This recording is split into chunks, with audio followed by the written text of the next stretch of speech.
tayo ng ulam na aking mga apo, ha? Yan lang ulam nila, ha? Itlog. O, yung mag-iina sa baba. Kaso sa kanilang 5 yan.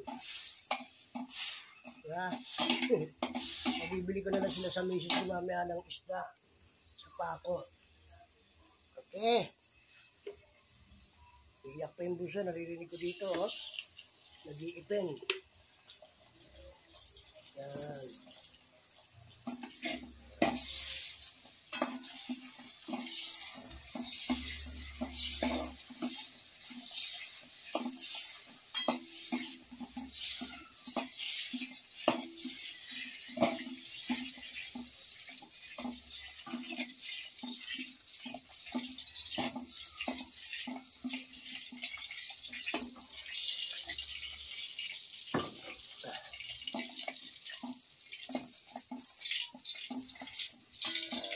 Mamaya guys.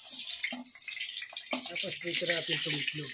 At ipagsasain ko pa sila. Wala rin silang bigas. Okay.